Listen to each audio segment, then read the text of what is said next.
Leo in Mass. So we got to move quick. Leo, go ahead. Yeah, I spoke earlier about giving us our culture an economic vaccination, and since running the 3 R's into economics is not going to happen anytime because they will stop us from teaching the kids real economics, I think the only thing left is to take the monopoly and risk and put it together and call it crashing the market game. And so that's right. We were just talking to you. Thanks, Leo. Yeah, what do you think of that idea, Bob Chapman? I mean, that is a good idea to show people how the real monopoly works, not the fake financial system that we're taught. Well, it is a good idea, and it would be probably even better if you were able to do it as a video game, because that would appeal. They don't have to think as much.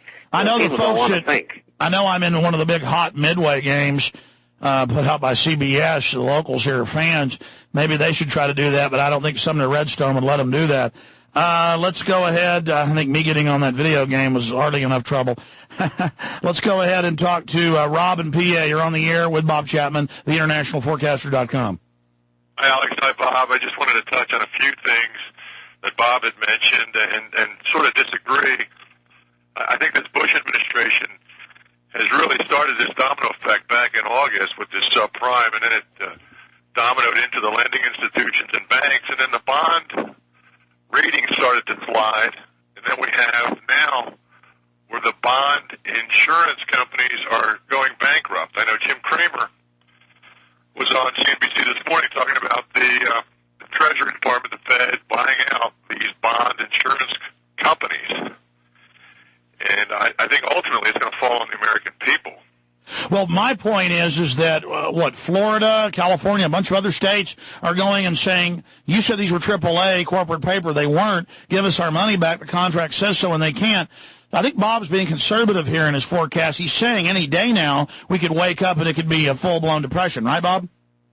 That's possible, but it probably isn't probable because, as the gentleman is saying, and I've talked about this in my publication, is that the government will step in and nationalize these institutions. Yeah, that's it. So we have ACA, they're working on there, AMBAC, MIBA. They're all, one's bankrupt, the other two are going to be bankrupt, and they're insuring the bonds, and the bonds got their rating of AAA from the insurance companies who no longer have a AAA, which means all those bonds that are in institutional accounts that must have AAA are going to have to be sold. And so, Bob, the answer to everything is inflation. They'll just keep issuing more currency, more credit. I mean, do you see his point, Rob, what he's saying, that they're just going to continue to issue more liquidity?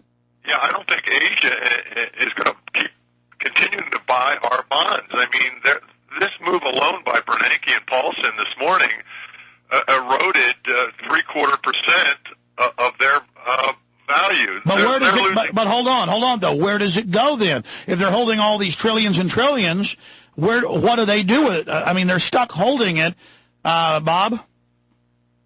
They're stuck holding it. There's nothing they can do. If they sell into the market, they're going to take losses, and the longer they wait, the worse the losses are going to be. You're seeing the euro just through the roof this morning. Was up 4 points.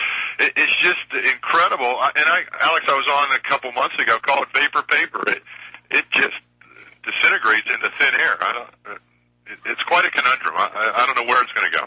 Well, it's going to be the next big crisis, and it's already underway. It has been for the last 9 months because, example, Countrywide borrowed $51 billion from the Federal Home Loan Bank in Atlanta, and that started back in March. And WAMU's been borrowing money as well as other financial institutions that they never told you about. Rob, thank you for the call. Call back again in the next few days. I'd like to hear more of your perspective. I know we got Tim, Fred, Brett, and others. Hope to get to you after Bob is gone because he's got to leave us in a minute. But one last caller, Tim in Ohio. You're on the air with our guest. One thing to remember, to realize who we're dealing with here, is you go back to your Latin root words. Poly means many. Ticks are blood-sucking creatures. So you put it together, politics. Washington, D.C. is many blood-sucking creatures. And I would encourage everyone that can legally, when you get that $800 from George Bush, go out and buy some guns and some ammo, people. Thanks, Alex.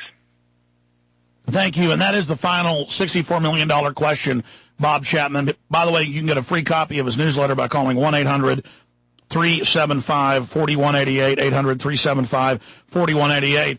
Bob, that is the big answer. Once things finally settle out and people have that flashpoint, do you think there'll be blood in the streets? I think there's a great possibility of it, and that's why I tell all of our subscribers, everybody over 10 should have an assault weapon, 1,000 rounds of ammo, and 10 30-shot clips, because we don't know where this is going to go.